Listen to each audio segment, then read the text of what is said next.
bienvenue à vous en direct. Votre émission pour aller plus loin ce soir. Près de 4 mois après les attentats de Paris, l'engagement et l'engouement pour l'armée et la police ne faiblit pas. Au contraire, la recrudescence des inscriptions se poursuit. Réservistes, volontaires, engagés, ils et elles forment de véritables bataillons motivés. On en parle avec de nombreux invités à notre compagnie.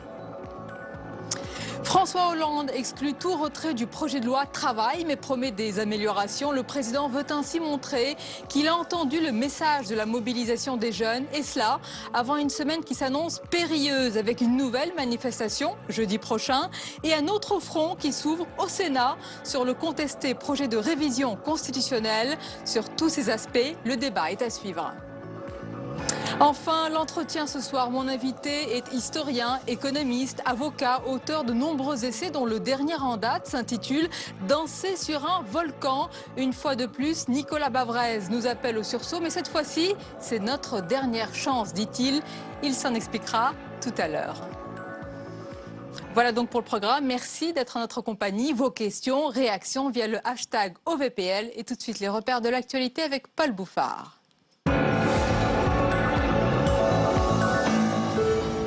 Bonsoir à tous. Il exclut tout retrait du texte. François Hollande monte au créneau pour défendre la réforme El Khomri. Il tente toutefois de rassurer. Le chef de l'État précise qu'il y aura des corrections et que le CDI reste la priorité. Nathalie Guilloire. François Hollande en visite dans une entreprise de Seine-et-Marne au lendemain des manifestations sur la loi travail.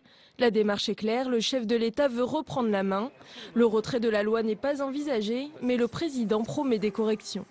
Si une concertation a été engagée à ma demande, c'est bien pour apporter tous les éclaircissements, toutes les précisions, lever des inquiétudes, améliorer encore le dispositif. L'idée, ce n'est pas de retirer ce qui, d'ailleurs, pour l'instant, n'a pas été encore adopté et n'a pas été encore présenté, n'a pas été encore précisé. Le chef de l'État a également voulu rassurer la jeunesse tout en mettant en avant le CDI. Pour le président, il doit être la voie normale. Tout comme le Premier ministre qui lui a fait un pas vers les organisations étudiantes et lycéennes. Demain matin, ils seront reçus à Matignon en présence de la ministre du Travail Myriam El Khomri et du ministre de l'Économie Emmanuel Macron.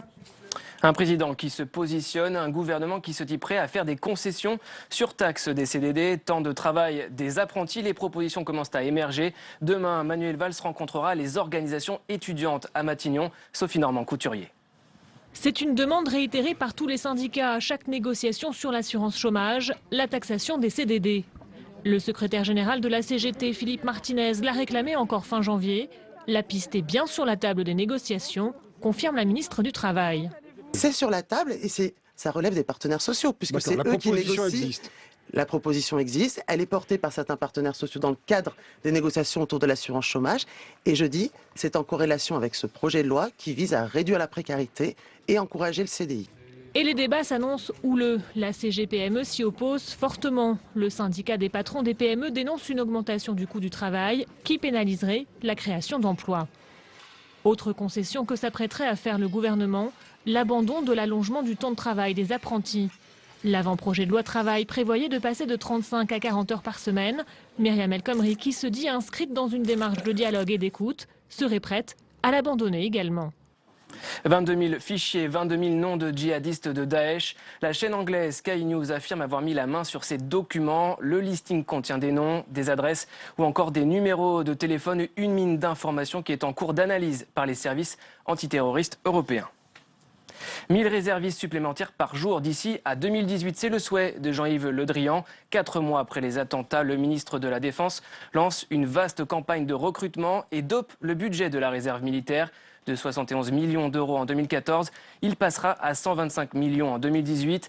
Des réservistes qui seront principalement affectés aux opérations Vigipirate. Une décision accueillie positivement par Christian Cambon, sénateur Les Républicains, membre de la Commission de la Défense et des Forces armées. Écoutez.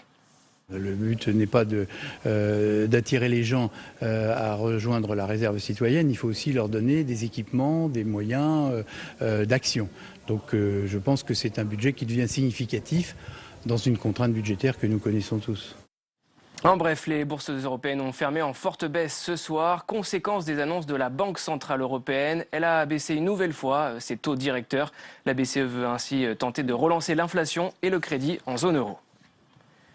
Claude Estier est décédé à l'âge de 90 ans en 1971. L'ancien proche de François Mitterrand a fait partie des fondateurs du Parti socialiste au Congrès d'Épinay. Sénateur de Paris, il fut président du groupe socialiste au Sénat pendant 16 ans.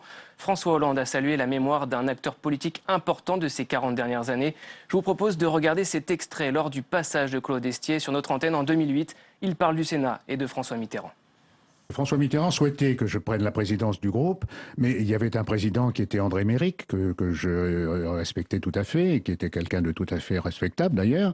Et puis voilà, et puis François Mitterrand m'a dit, je vais nommer André Méric ministre, comme ça le poste sera libre, et vous pourrez prendre la présidence du groupe, ce que j'ai fait donc en 88, et j'ai gardé cette présidence pendant 16 ans, jusqu'au moment où j'ai décidé de ne pas me représenter. Le Sénat donne une image beaucoup plus apaisée que l'Assemblée nationale, mais quand on y vit, comme je l'ai vécu pendant si longtemps, on y voit aussi les manœuvres, les coups fourrés. S'engager, servir la France dans la police, les secours ou l'armée. Après le 13 novembre, les centres de recrutement ont connu une forte affluence. Qu'en est-il aujourd'hui? C'est notre premier débat ce soir.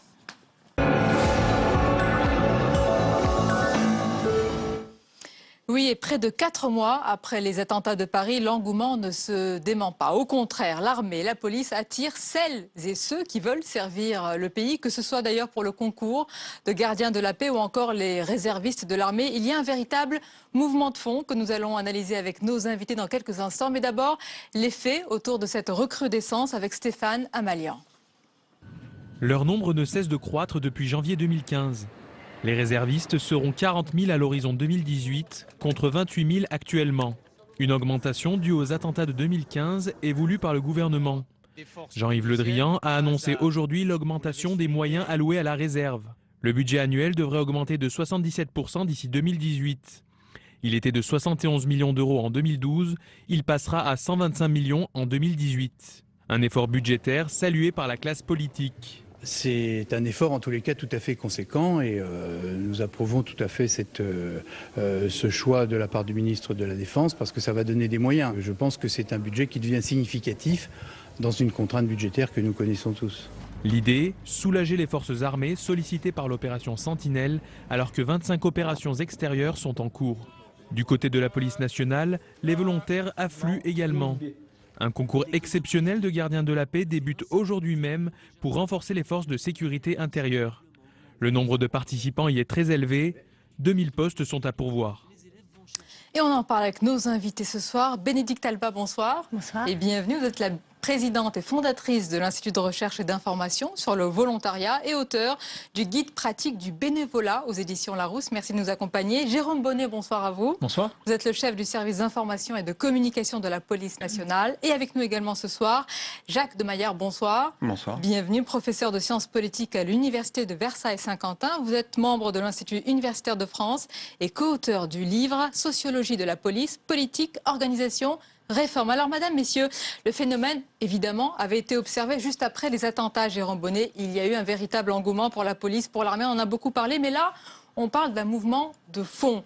Et il n'y a pas juste une réaction post-attentat immédiate, ça va bien au-delà ? Ça va, je crois, bien au-delà. Surtout, c'est vraiment mon point de vue et notre analyse. Cela a l'air de s'inscrire quand même dans la durée. Les concours de police n'ont pas beaucoup de difficultés pour attirer de jeunes candidats. Le taux de sélectivité est déjà difficile. Les attentats ont, je crois, eu deux impacts. Le premier impact, c'est effectivement un sentiment et une volonté de la part de notre jeunesse de s'engager pour la protection des citoyens. Et peut-être aussi, la police nationale a-t-elle été particulièrement exposée, notamment dans les médias, et a permis de montrer la richesse, la variété de ses métiers, de ses compétences. Et donc, je pense qu'également, elle a suscité la curiosité et l'envie. Ah, donc il y a eu même une relation plus approfondie, c'est-à-dire une meilleure connaissance des différents métiers de la police. Je pense, on a vu par exemple, si je reprends le 13 novembre, le travail de la police technique et scientifique a été montré, on a montré ce que l'on faisait dans nos laboratoires, on a montré ce que l'on faisait sur les scènes de crime. Alors on sait déjà que les experts attirent, mais le focus a été mis, je ne parle évidemment même pas des unités d'intervention, mais je crois aussi que ce que l'on a vu, c'est-à-dire ces gardiens de la paix qui occupent la voie publique et qui à un certain moment peuvent aller jusqu'au sacrifice pour sauver, pour essayer d'empêcher les terroristes d'agir, je crois que cela a profondément marqué et a frappé sans doute une génération qui n'avait pas connu cela depuis justement peut-être une ou deux générations précédentes. C'est votre avis, votre regard, Bénédicte Alba, c'est le cas? Il y a eu cette prise de conscience et puis cette prise de conscience sur l'éventail large des différents métiers de la police? Absolument, c'est ce que vous disiez un peu, les séries policières donnent une présentation un peu théorique en tout cas du métier de policier, et là on a vu une application tout à fait pratique et les gens se sont sentis concernés directement effectivement par l'action. Oui. Alors, Jacques de Maillard, on va revenir à la France, mais je suppose que ce phénomène, là je vous amène juste un moment à l'extérieur de nos frontières, il n'est pas nouveau. On avait évidemment constaté cela en 2001 et c'était surtout vis-à-vis des pompiers de New York. Il y a un phénomène à la fois au départ d'identification et puis après, très vite même, on va au-delà. C'est-à-dire ça devient notre propre choix personnel et même de vie de s'engager. Oui, on l'a vu en 2001. On a vu aussi qu'en 2001, ça n'a pas duré. C'est-à-dire que... il y a eu un engagement, une adhésion qui est un peu le phénomène que l'on trouve en France aujourd'hui, c'est-à-dire on est en phase de crise, on a l'impression d'une menace, d'une insécurité, donc les institutions et les institutions régaliennes sont une valeur refuge. Donc on le voit bien, c'est pas uniquement un engagement qui est favorable, c'est aussi une image de la police qui s'améliore. Une enquête de l'IFOP l'a bien montré. La bonne image de la police a considérablement augmenté entre décembre 2014 et décembre 2015. Et les attentats sont un élément explicatif central de ça. La question c'est, et donc c'est une bonne nouvelle pour la police, tant en termes d'image qu'en termes de potentiel de recrutement. La question c'est, est-ce que ça va durer ? Alors, si vous me posez la question, je pourrais vous donner des éléments de réponse, même si on est toujours en train de faire des pronostics. Et la seconde, c'est est-ce que c'est uniquement une bonne nouvelle ? C'est-à-dire, qu'est-ce qu'on fait de ces recrutés-là ? Qu'est-ce qu'on fait de ces gens qu'on recrute ? Est-ce qu'il n'y a pas un risque de désillusion ? Et là, de ce point de vue-là, ce que je trouve intéressant, c'est que dans les études sociologiques que l'on fait sur le recrutement des policiers, ce que l'on voit bien, c'est qu'il y a différents motifs d'entrer dans la police. Soit parce que c'est un métier où on est, soit pour le salaire, pour la fonction publique, soit pour la dimension aventurière, prendre des risques, soit la dimension missionnaire, on sert les autres, on protège les autres. Et là, ce qui est très positif, c'est que c'est cette dimension-là qui apparaît. Alors, je voudrais qu'on s'arrête sur ce point parce qu'il est très important. On va évoquer tous les aspects positifs, mais il faut qu'on voit aussi tout ce qui se déroule. Jérôme Bonnet, il y a aussi il y a plusieurs motivations. Il y a tout ce que vous avez rappelé. Il peut y avoir aussi l'esprit de vengeance, de revanche. Est-ce que cela, vous le détectez? Et évidemment, vous ne voulez pas de cette motivation-là comme principal moteur, j'imagine. Alors, ce n'est effectivement pas la motivation que l'on a le plus vu, bien au contraire. Elle est quand même assez rare dans ce qui s'est manifesté, notamment sur nos réseaux sociaux, sur les sites de recrutement de la police. Vous pouvez juste préciser combien vous avez eu sur Facebook, par exemple, au lendemain des attentats, combien de messages? Nous avons multiplié. En tête, j'ai notamment Twitter. Twitter, on était à moins de 20 000 followers sur le compte Twitter de la police nationale. On est aujourd'hui à plus de 190 000.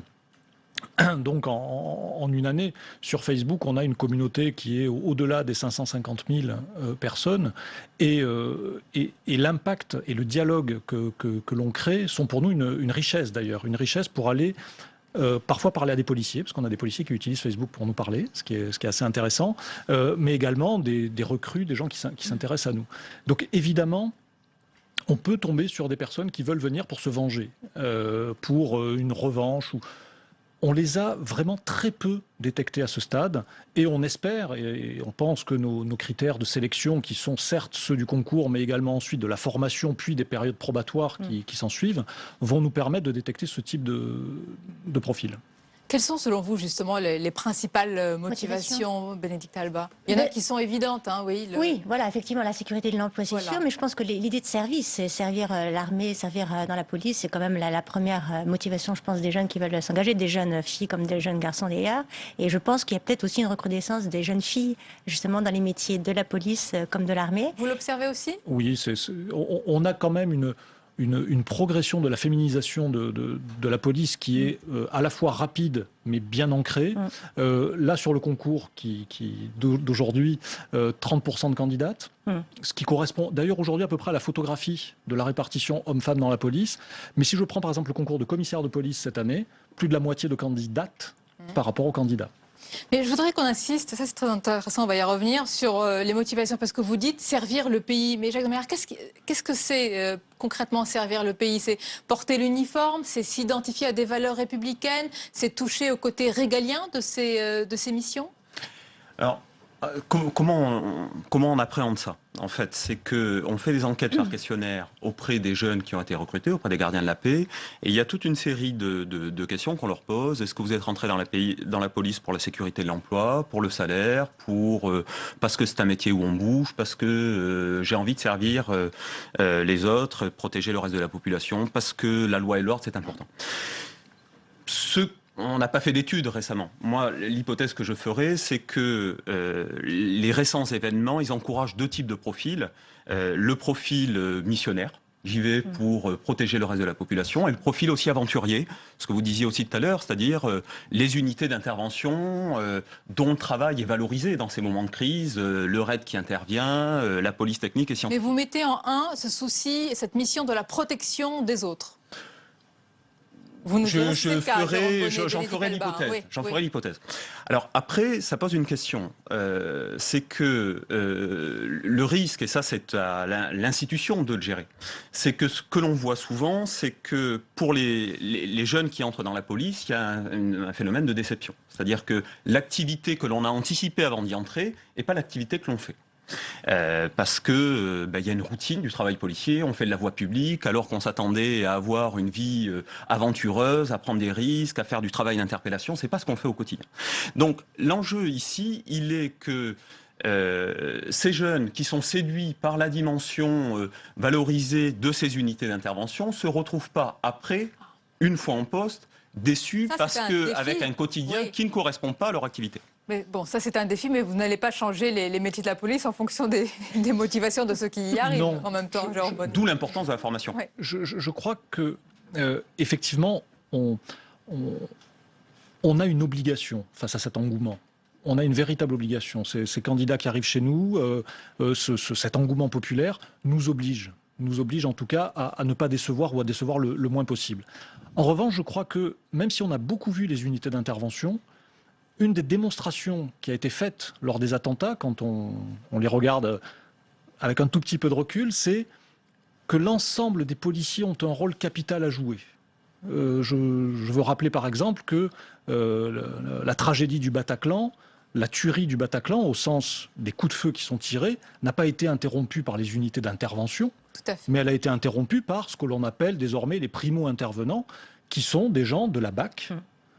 Et la BAC n'est pas une unité d'élite inaccessible pour un gardien de la paix qui entre aujourd'hui dans la police. C'est une unité dans laquelle on peut entrer en répondant à des critères qui sont déjà sélectifs.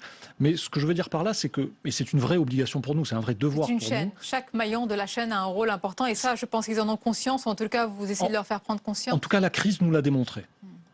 Bénédicte Alba, plus généralement, parce que vous travaillez sur le bénévolat, le volontariat, est-ce que, alors au-delà de cette volonté de s'engager, de porter l'uniforme, de vouloir protéger les autres, c'est semblable, est-ce qu'il y a aussi une volonté, c'est peut-être un peu plus philosophique selon vous, mais un besoin de sens?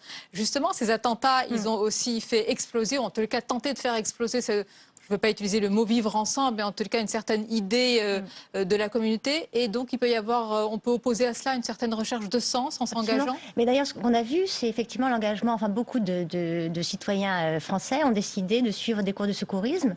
Et il y a eu une demande exponentielle auprès des pompiers qui ont dû multiplier les formations justement de secourisme parce que des gens se sont dit, de tous les âges d'ailleurs, qu'est-ce que je pourrais faire, moi, si je suis confrontée à un attentat, pour intervenir le plus vite possible. Certains ont dit que si les interventions l'intervention avait été plus rapide, on aurait peut-être pu sauver plus de vies, etc. Donc concrètement, les gens se disent, moi, si je suis confronté à un attentat dans ma vie quotidienne subitement, qu'est-ce que je pourrais faire? Et donc les premiers secours... donc ça transcende la police, l'armée. Donc effectivement, mais je pense que c'est plus une vocation. On en discutait un petit peu avant. L'idée d'être policier, ça ne vient pas comme ça. Ça mûrit, il y a une maturité, il faut aussi une formation. Enfin, ça dépend effectivement du niveau du concours. Mais en tout cas, je pense que on ne se réveille pas subitement une vocation de policier ni une vocation de militaire. Je pense que c'est antérieur et les attentats, c'est le déclic qui fait qu'on s'engage. Et c'est exactement la même chose pour les associations. On ne naît pas bénévole, on devient parce qu'on est confronté dans sa vie personnelle avec le handicap, avec un accident, avec une rupture, si vous voulez. Et donc, dans ces cas-là, on se dit, qu'est-ce que je peux faire pour surmonter effectivement cette épreuve? Donc, c'est transformer quelque chose de négatif en quelque chose de positif. Mais je pense que c'est l'élément déclencheur, mais je pense que le terrain était favorable et le terrain était déjà prêt. Vous êtes d'accord, Jacques de Maillard? Il y a, je ne sais pas s'il faut utiliser une forme d'engagement moral, c'est-à-dire une recherche de sens aussi qui transcende la police, l'armée, qui traverse un petit peu toutes les sphères de la société? Ou est-ce qu'on veut un peu enjoliver tout ça, ou est-ce qu'on le gonfle un peu? Mais quel est votre sentiment? Moi, je connais plus la police, donc ma voisine parle d'un domaine qu'elle connaît mieux que moi. Donc, moi, ce que je peux dire pour effectivement l'engagement plus spécifiquement dans la police, c'est que la seule dimension économique ne l'explique pas. On ne peut pas expliquer l'afflux d'engagement par simplement l'attrait de la fonction publique et du salaire. Ce d'autant plus qu'on est dans une phase où on est quand même plutôt dans une phase de vache maigre en termes de recrutement policier. Alors là, ça redémarre depuis peu, mais moi je vois les concours commissaires, les concours officiers, c'est quand même une phase qui est très difficile. C'est pas aujourd'hui qu'il faut passer les concours d'officiers de commissaires. C'était il y a 10 ans. Donc, de ce point de vue-là, il y a une dimension du sens, il y a une dimension de l'engagement, même s'ils cherchent également à travailler. Moi, l'une des questions qui se pose quand même sur ces engagements-là, juste un mot, c'est aussi le profil. Vous avez l'air parfois un peu sceptique. Dites-nous ce qui vous tracasse. J'ai compris depuis le début, il faut qu'il y ait le suivi, pas qu'il y ait une trop grande différence entre les motivations et puis la réalité. Puis il y a autre chose? Il y a un second point, effectivement. Alors, lequel? Enfin, il y en a plusieurs, mais il y en a un, c'est le profil de ceux qui candidatent. J'allais y venir, justement, allez-y. D'accord. Allez-y.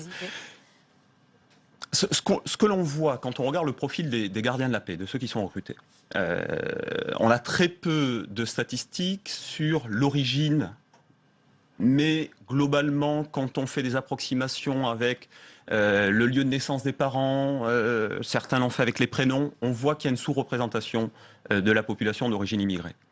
On a des policiers qui exercent dans l'espace urbain. Vous devez manier avec beaucoup de prudence. Je le manie avec beaucoup de prudence, mais je vous le dis, mais je crois que vous êtes responsable on a des études qui le montrent aussi sérieusement. On a des policiers. Vous avez des études, c'est-à-dire dans quel cadre?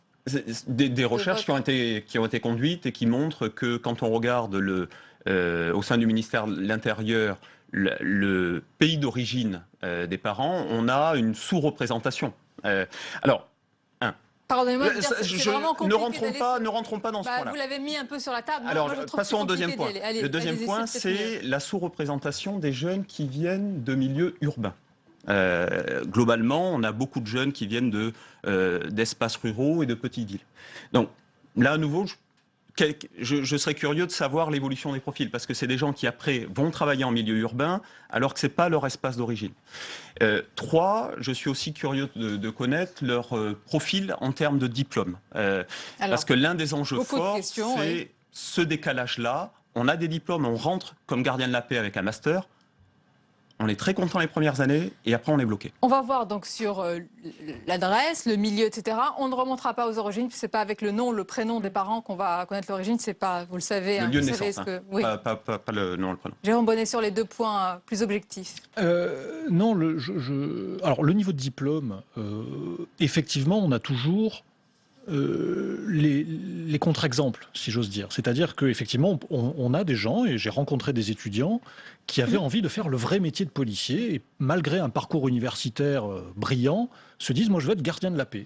Je veux être gardien de la paix parce que, et c'est la réalité aujourd'hui, les gardiens de la paix sont les policiers qui font la police, si j'ose dire. Permettez-moi cette expression, mais ce sont eux les cyber-enquêteurs, ce sont eux qui assurent la sécurité sur la voie publique, ce sont eux qui interviennent aux raids, ce sont eux qui font de la police judiciaire.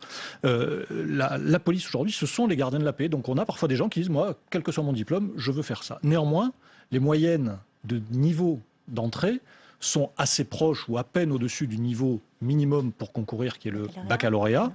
Et globalement, l'immense majorité de nos candidats, de nos lauréats, ont entre bac et bac plus 2. Voilà Donc on est quand même dans quelque chose qui aujourd'hui, la grosse masse est là. Jérôme Bonnet, toute autre chose. Je voudrais quand même vous faire réagir, parce que c'était une note confidentielle du Figaro aujourd'hui. S'il y a d'un côté un engouement, et on ne le remet pas du tout en cause, est-ce qu'il pourrait y avoir un risque d'un phénomène qui grossirait d'infiltration de la police et de l'armée? Parce qu'une note confidentielle de la préfecture de police, citée dans le Figaro, révèle une progression préoccupante du fondamentalisme religieux qui serait dissimulé, masqué, peut-être plus à cette période justement pour infiltrer la police ou l'armée. Est-ce que vous avez connaissance de cette note ou des informations sur ce point? Alors, en tout cas, j'ai lu ce qu'en disait la presse et je pense que il y a eu une addition de cas qui a été faite et qui donne un chiffre qu'il faut rapporter aux 144 000 aujourd'hui policiers, et qui est vraiment un chiffre infinitésimal, et notamment chez des personnels qui ne sont pas forcément des personnels policiers au sens strict du terme. Nous avons une extrême vigilance vis-à-vis de ces sujets-là, et je dirais que la corporation et les missions de la police nationale font que par définition, nous sommes très à l'affût de tout phénomène qui pourrait s'apparenter à ce que l'on appelle un peu vite de la radicalisation, mais en tout cas de toute pratique religieuse, parce qu'on est souvent sur l'islam, mais ce n'est pas seulement le cas évidemment, mais sur toute pratique religieuse qui est tout simplement incompatible avec l'exercice de la mission de service public qui exige de la neutralité et autres. Et les quelques cas détectés mais sont infinitésimaux. Oui. Et c'est exactement la même chose qui s'est passé pour les associations de manière plus générale, avec le phénomène sectaire aussi, qui est extrêmement marginal et extrêmement, enfin très peu. Et on n'a pas non plus de contrôle a priori puisqu'on n'a pas de censure. On ne doit pas déposer les statuts d'une association avant avoir l'autorisation pour les faire. C'est après coup qu'on voit effectivement dans l'activité, si on demande trop d'argent, si c'est complètement fermé, enfin, le mode de fonctionnement qui fait qu'on peut voir si c'est... Et je pense que c'est exactement la même chose justement pour le phénomène d'entrisme dans la police ou l'armée, où c'est exactement effectivement alors on va retenir l'autre aspect, c'est l'engouement, c'est l'engagement. Donc si je retiens ce que vous dites, même avec des interrogations tout à fait légitimes, il y a quand même un mouvement de fond qui se dessine, police et armée, une sorte de phénomène de sentinelle en fait. C'est bien cela, c'est se sentir quelque part investi d'une mission. Oui, je crois, et ce sentiment-là, on ne l'a pas que chez nos recrues. J'ai la faiblesse de croire que ce sentiment-là se développe aussi chez nos policiers. C'est-à-dire que ces événements ont aussi, je pense, redonner ou renforcer pour certains policiers le sens de leur travail. J'ai la faiblesse d'y croire en tout cas. En tout cas, vous le dites avec conviction et cœur. Oui, mais j'ai le souvenir qu'on a été nombreux à avoir la chair de poule quand on a vu nos collègues qui s'engageaient, qui s'exposaient. Et cette chair de poule, vous voyez, elle peut venir à tout moment. Tout le monde approuve, Jacques Demeyer et Bénédicte Elba. Merci en tous les cas pour ce débat. Merci à vous. Restez avec nous, la suite de votre émission. Toute autre chose, l'actualité politique à droite, cette fois-ci avec la bataille des primaires. Et c'est une surenchère de propositions entre les candidats déclarés ou en passe de l'être. C'est l'édito politique ce soir.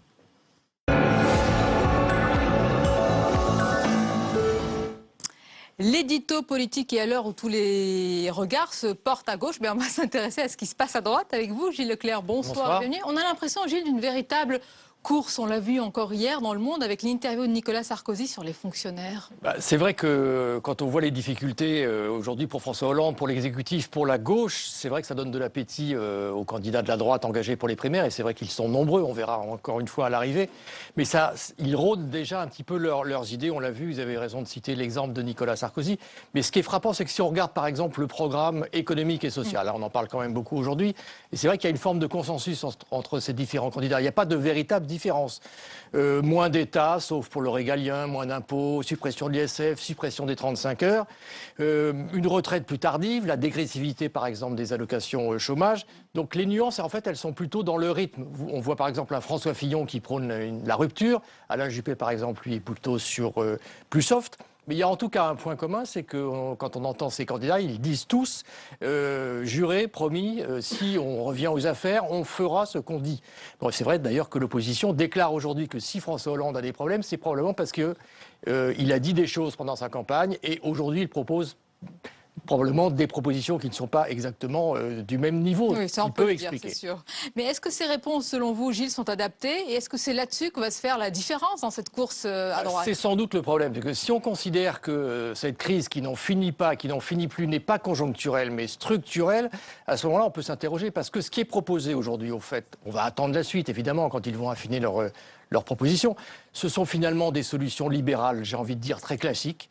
On se souvient de Reagan, Thatcher, des années 80, on retrouve ces positions-là. Et ce qui pêche aujourd'hui à droite, sans doute aussi à gauche, mais quand on regarde, puisqu'on parle de la droite ce soir, c'est le déficit complet d'imagination, en tout cas pour l'instant. Où sont les idées neuves pour un monde en pleine révolution, et en France en particulier? Mais peut-être que les candidats d'ailleurs vont se départager, non pas sur des questions économiques et sociales, mais plutôt sur des questions sociétales, la question de l'identité, pas. Et oui, sans doute. Oui. Voilà, vous en parlez il y a un instant. Et là, on pourra sans doute voir plus de différences. Cela dit, aujourd'hui, parce qu'on n'est pas encore au moment évidemment du vote, et aujourd'hui se joue surtout une bataille d'image où on va regarder d'abord l'attitude, le comportement, le caractère et sans doute aussi la capacité de renouveau, de renouvellement. C'est donc une bataille d'image, mais cette bataille-là, elle a déjà commencé. Oui, et elle s'accélère même. On aura donc l'occasion d'en reparler. Merci beaucoup, Gilles Leclerc. Et tout de suite, les repères de l'actualité avec Paul Bouffard.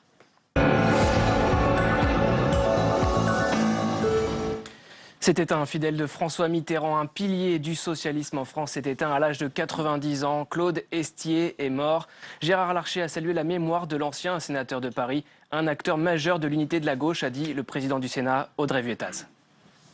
Il était l'un des fidèles de François Mitterrand, l'un de ceux qui l'ont porté jusqu'à la présidence en 1981. Et c'est avec bienveillance que Claude Estier se souvenait du travail de la gauche au pouvoir. Dans les 2 premières années, les promesses faites ont été tenues et je crois que la gauche a montré sa capacité à gouverner.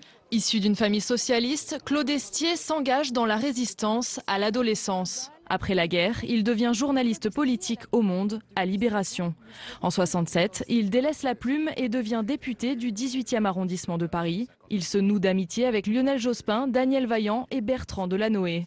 Les 4 forment la bande du 18e. Ensemble, ils sont élus en 1976 au Conseil de Paris, puis à l'Assemblée nationale en 1981. 1986, une année charnière. Claude Estier quitte l'Assemblée pour le Sénat. Il y restera 18 ans, dont 16 en tant que président du groupe PS. C'est un pan de notre histoire, un pan de l'histoire des socialistes, un pan de l'histoire de la gauche et un pan de l'histoire du Sénat qui s'est éteint aujourd'hui. Oui. En 2004, Claude Estier choisit de prendre sa retraite politique sans n'avoir jamais été ministre. Il s'est éteint à l'âge de 90 ans et c'est l'un des derniers mitterrandistes qui tire sa révérence. Contre l'avis du gouvernement, le Sénat a rejeté une nouvelle fois la pénalisation des clients de la prostitution. Une majorité de sénateurs ont dit non à la sanction de 1 500 € d'amende prévue en cas de flagrant délit. La ministre des Droits des Femmes, Laurence Rossignol, a réaffirmé que refuser la pénalisation des clients, c'est une régression pour les droits de la femme. On l'écoute. C'est très récent qu'aujourd'hui, on puisse dire les femmes ont du désir ou de l'absence de désir, du plaisir ou de l'absence de plaisir, et que cette sexualité des femmes implique aussi les hommes. Or, en refusant, comme vous le proposez, de dire dans notre société que l'achat de services sexuels est pénalisé, parce qu'il part du principe que la sexualité des femmes peut être activée, peut être utilisée en l'absence de leur désir, nous faisons un bond en arrière et nous revenons à cette période, une 50aine d'années, pas plus, dans laquelle on considérait que les femmes n'avaient pas de désir. Et c'est pour moi terriblement régressif par rapport aux combats qui ont été menés depuis quelques dizaines d'années. Enfin, regardez cette image, l'accueil en grande pompe à Paris du couple royal des Pays-Bas. Ils ont descendu les Champs-Élysées, escortés par la garde républicaine. François Hollande a reçu le roi Willem-Alexander et la reine Maxima. Une visite d'État de 2 jours après le Louvre. Le couple royal a rencontré Gérard Larcher au Sénat. Hier, la rue le pressait d'agir. Dans quelques jours, il va devoir encore et encore rassurer Loa El Khomri. Révision constitutionnelle. Le gouvernement est sur le point d'entamer une semaine décisive. On en parle avec Sonia et ses invités.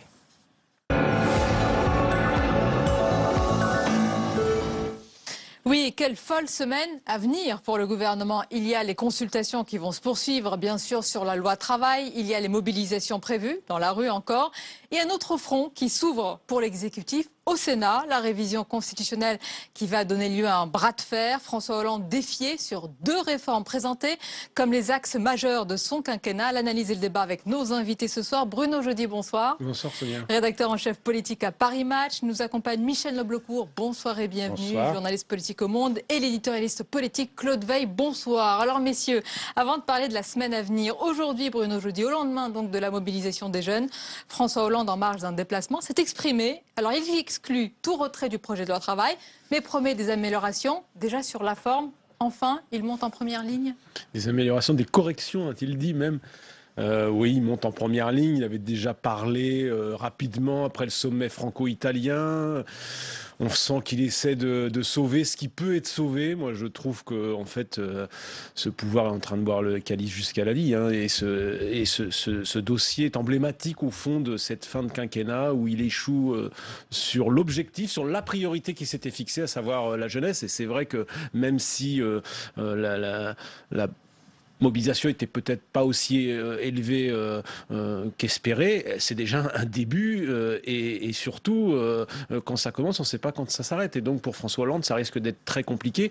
Il a essayé d'être un peu entre deux, ni martial, ni Certains ont dit que c'était une sortie hollandaise, un peu tout en synthèse. Oui, c'est-à-dire voilà, il fait le contraire de Manuel Valls, ce que Manuel Valls a fait il y a 15 jours, très mal d'ailleurs.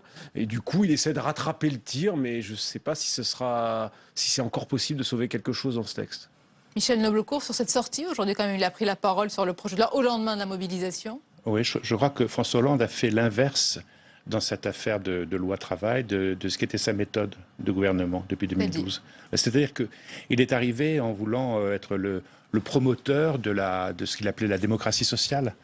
Et donc était une démarche qui consistait effectivement, avant de faire des textes de loi sur le plan social, à faire engager des négociations entre les partenaires sociaux, les syndicats, le patronat, ensuite à tenir compte de ces accords pour en faire une loi. C'est ce qui a été fait au départ, en 2013, avec notamment la loi sur la sécurisation de l'emploi. Qui a été une réussite d'ailleurs, il faut bien qui a été une réussite, pas forcément au niveau des résultats en création d'emplois. En tout cas dans la méthode. Mais dans la méthode, c'était une réussite, effectivement. Il y a eu plusieurs réussites. Même à la limite, le pacte de responsabilité entra aussi un petit peu dans cette démarche, puisqu'il y a eu après aussi une sorte d'accord qui a été signé entre des syndicats et le MEDEF. Là, il a fait l'inverse.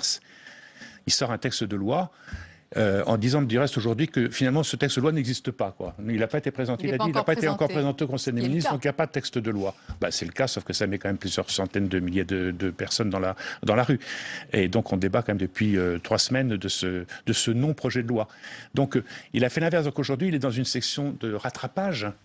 Ça arrive un peu tard. Donc on fait la concertation, il a de l'avoir fait avant, on l'a fait après. Et on essaye de recoller les morceaux, ce qui va être compliqué. Il y a 2 écoles, Claude Veil. Il y a ceux qui disent, comme vous, Michel Noblecourt, effectivement, il y a une méthode à l'envers. Il y a d'autres qui disent, mais il y a urgence dans ce pays. Il y a urgence. Regardez la situation. Il a voulu aller vite. Il reste quelques mois. Voilà. L'urgence, elle ne date pas de la semaine dernière. Toute cette affaire est montée, on le voit bien, en dépit du bon sens et à contre-temps. Il est évident qu'une réforme d'une telle ampleur pour un gouvernement de gauche qui touche je dirais presque au sacré de la gauche, le code du travail, c'est 100 ans de combat des socialistes. Dire tout à coup, mais finalement j'ai bien réfléchi, c'est pas la bonne approche, il ne faut pas visser le code du travail, il faut au contraire le libéraliser, l'assouplir. C'est à peu près comme si le pape arrivait à la télé et disait j'ai bien réfléchi cette nuit, finalement Dieu n'existe pas et Jésus-Christ n'est pas son fils. Alors on serait un peu perturbé si le pape disait ça. Tout ça aurait supposé, ce sont des réformes qu'on ne peut faire qu'en début de mandat, après avoir une préparation des esprits, après avoir mené une concertation en cherchant des points de consensus sur lesquels on puisse ancrer le texte. Rien de tout ça n'a été fait. Ce texte qu'on nous avait présenté comme équilibré, souvenez-vous, c'était le fameux discours plus de droits, plus de souplesse pour les entreprises, plus de droits pour les travailleurs. Ce qui est un peu un zèbre sans rayures. Un texte qui donne plus de droits aux patrons et plus de souplesse aux patrons et plus de droits aux travailleurs. Je ne sais pas bien comment on fait ça. Mais enfin bref, c'était la promesse. Et les gens ont vu arriver un texte qui n'était pas du tout ce qu'on envisageait. Et donc, qui se condamnait ou bien au passage en force, ça n'est pas sa nature, et ni son intérêt s'il a l'intention de se représenter, soit à battre en retraite. Et donc on va commencer à rétro-pédaler, on va augmenter la taxe sur la fiscalité sur les CDD. Oui, mais le problème, c'est que ce genre de contestation, l'expérience montre que ce genre de contestation, quand elle démarre et quand elle commence à monter, on va voir la semaine prochaine, les concessions du pouvoir nourrissent la contestation. Elles ne l'éteignent pas, en général, elles la nourrissent. De toute façon, Claude Veil, bon, on est d'accord, quand bien même la méthode est mauvaise, quand bien même le calendrier est mauvais, et ça arrive en fin de mandat, de toute façon, ce type de réforme, partout où elles ont été entreprises, ont mis dans la rue des centaines de milliers de gens. Absolument. En Espagne, en Grande-Bretagne, en Allemagne, en Italie. Et ça met du temps à produire des résultats. Ça met du temps à produire des résultats. Il n'a plus de toute façon, même en étant fidèle à sa méthode, il ne se serait pas épargné sans doute des défilés. Le pire, c'est qu'il fait ça à la fin du mandat et il n'a plus la force politique pour pouvoir résister à de tels mouvements. C'est banal de dire ça, mais lancer une réforme de cette ampleur, cette portée symbolique surtout, plus encore que l'ampleur, lorsqu'on est à 18 ou 20 ou 22% d'opinion favorable dans les sondages et qu'on n'a pas de majorité pour la voter, c'est quand même se mettre dans un corner dont il est difficile de sortir. Je vais me faire l'avocat du diable, Michel Noblecourt. Imaginons qu'il avait proposé cette réforme au début du quinquennat. C'est là qu'on se demanderait, mais d'où cela vient? Or là, ça vient après tout un processus, un tournant, un virage social-libéral. Cette loi, elle ne surprend pas par le fond, finalement, après tout ce qui a été fait et puis dit par le Premier ministre et François Hollande. Elle ne surprend pas, mais elle aurait pu surprendre. Au départ, la loi qui avait été projetée, c'était une loi sur une des réformes que François Hollande qualifiait d'un peu d'emblématique, qui était ce qu'on appelle le compte personnel d'activité, le CPA. Et donc le CPA, c'est ce qu'on appelait aussi la sécurité sociale professionnelle. Donc c'est des droits attachés à la personne, quel que soit son statut. Et il s'était présenté comme la grande réforme sociale du quinquennat. Résultat, le CPA, il est dans la loi. Il est inclus, il est noyé, je dirais, dans la loi El Khomri. Il est en bout de texte, avec une très très mauvaise communication. Je veux dire, pratiquement jamais ce CPA n'a été mis en avant ni par François Hollande, ni par Manuel Valls, bien sûr. C'est Laurent Berger qui le met en avant. C'est Laurent Berger qui le met en avant, et certainement pas par Myriam El Khomri. Donc là encore, il y a une sorte de raté que je trouve assez non, moi je trouve phénoménal. même qu'il y a quelque chose d'incompréhensible. C'est si loin, non seulement de la doxa hollandienne, c'est-à-dire je réforme par la concertation, la négociation sociale, mais c'est si loin même de son tempérament. Parce que s'il y a un talent que tout le monde reconnaît à François Hollande, c'est un, d'être un très très grand observateur politique, qui sait parfaitement sentir le climat, et deux, d'arriver à trouver un passage, même lorsque les rochers sont très près. C'est un navigateur mais auprès. Bruno, je dis, si on sent ce climat qui est inflammable presque de manière permanente, alors on ne fait rien, on ne réforme pas. C'est ce que pourrait dire aussi François Hollande. Si je peux sentir le climat, si je peux voir les gens dans la rue, je ne fais rien. Mais justement, pour peut-être approfondir ce que vient de dire Claude Veil, c'en est troublant et même du coup on se pose la question de savoir que cherche François Hollande au fond. Il sait qu'en mettant sur la table cette réforme, il y a assez peu de chances qu'on l'applaudisse. Il y a surtout beaucoup de chances pour qu'on manifeste contre lui, qu'on réclame sa démission dans la rue comme c'était le cas hier. Et du coup, on se demande s'il ne faut pas relier ça aussi à la promesse de François Hollande de se représenter que si le chômage baisse. Et du coup, même, quelles sont ses intentions pour cette fin de quinquennat? Est-ce qu'au fond, c'est d'aller jusqu'au bout et de finir, j'allais dire, presque fin sacrificielle Au fond, il sait qu'il ne se représente pas. Il veut laisser une trace dans l'histoire. Et donc, il tente cette réforme impossible pour son successeur, ses successeurs. C'est vrai que la question se pose. C'est vrai que ça ne lui ressemble pas du tout, mais ça m'évoque, moi, les derniers mois du gouvernement Zapatero en Espagne, où les socialistes savaient qu'ils avaient perdu. C'était inéluctable, ils n'avaient aucun doute qu'ils allaient perdre les élections. Et donc, ils ont imposé à l'Espagne une cure d'austérité très très dure. Et le discours de Zapatero était l'histoire me rendra justice, je n'ai pas sacrifié les intérêts du pays et mes intérêts électoraux. C'est la petite musique qui court, Michel Noblecourt, parfois dans les allées du pouvoir, puis entre journalistes depuis quelques semaines. Et si finalement François Hollande n'y allait pas, n'était pas candidat, et puis s'inscrivait dans l'histoire, alors c'est pas la grande histoire, c'est pas une loi aussi qui va fondamentalement bouleverser le paysage, mais quand même elle change la culture du travail. C'est quand même une loi que la droite n'a pas fait. Pensez que dans 10 ans, on s'en rappellera. Je veux dire que si le texte qui était présenté, si c'était ce texte qui était adopté, alors là, franchement, au-delà de la droite n'a pas fait des mesures techniques sur lesquelles on peut discuter, c'est une vraie rupture philosophique. Il y a deux droits du travail, en gros. Il y a le droit anglo-saxon qui privilégie la souplesse et le gré à gré, et il y avait la tradition française d'un code du travail très vissé, très bétonné, etc. On change de logique, Après, une fois qu'on aura ouvert cette porte, je dirais, comme disait le sapeur camembert, quand les bornes sont franchies, il n'y a plus de limite. On peut aller vers un système à l'anglo-saxonne. Michel Noblecourt, puis on va passer à la folle semaine qui arrive. Moi, je crois que la loi, si elle arrive à son terme, elle ressemblera pas forcément à ce que l'on connaît aujourd'hui. Donc, c'est pour ça que je pense que la réforme risque d'être ratée aussi de ce point de vue-là. C'est-à-dire qu'il n'ira pas jusqu'au bout. Vous rejoignez ce que dit Nicolas Sarkozy dans votre journal hier, la montagne va accoucher d'une souris? Je ne sais pas si je rejoins ce que dit Nicolas Sarkozy, mais je pense que François Hollande, pour obtenir effectivement... C'est pas une insulte, est-ce que la montagne peut accoucher d'une souris? Non, je n'ai pas pris ça pour une insulte. Simplement, je veux dire que pour arriver effectivement à faire accepter cette loi, il faut qu'il l'améliore, comme on dit là, donc pour entraîner au moins la CFDT, qui est son partenaire privilégié depuis le début, sans effaroucher le MEDEF. C'est un exercice compliqué. Alors, François Hollande est un homme de synthèse. Il l'a montré quand il était à la tête du PS. Là, c'est un peu plus compliqué. Il faut trouver effectivement une voie très étroite. C'est plus équilibré, c'est le funambule. Donc forcément, on va dépecer un peu la... Le cours décrit ce qu'ils vont essayer d'obtenir en début de semaine prochaine, lundi, Manuel Valls, en obtenant... On voit bien que l'idée, c'est d'accrocher un accord avec les syndicats réformistes, la CFDT en tête, d'y associer le MEDEF, et ensuite, au nom de ce paritarisme, de ce fragile accord sur le paritarisme à la française, et bien ensuite tenir cette ligne-là pour aller jusqu'à la présentation au Conseil des ministres et espérer obtenir une majorité, je ne sais pas laquelle, à l'Assemblée. Après, il y a les points. Est-ce que ça suffira pour dégonfler il y a les points sur lesquels on peut débattre parce qu'ils ne touchent pas au cœur du dispositif. Par exemple, la semaine de travail des apprentis. Bon, là-dessus, le gouvernement peut céder, c'est pas grave.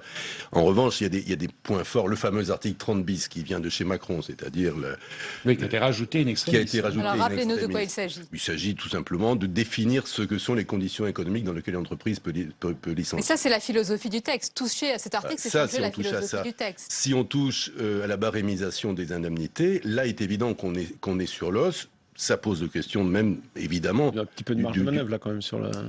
On peut monter, sur le principe de la barémisation. C'est difficile. Manuel Valls peut difficilement accepter qu'on y renonce. Or, il y a un certain nombre de syndicats qui ne veulent pas entendre parler de barème du tout, y compris la CFDT. Si on résume, Bruno, je dis, il y a les syndicats, il y a les jeunes dans la rue, il y a la droite qui observe l'opposition, il y a la gauche, il y a aussi, dans tout cet échiquier-là, Manuel Valls. Pour François Hollande, c'est un paramètre dont il doit tenir compte, parce que vous l'avez rappelé, Manuel Valls n'est pas prêt à toutes les concessions sur ce projet. Il me paraît clair que sur les 3 ou 4 points centraux du texte, Manuel Valls, à mon avis, peut jouer son maintien à Matignon. Ça, vous y croyez ? Moi, je pense que s'il avait eu à partir, ce serait déjà fait.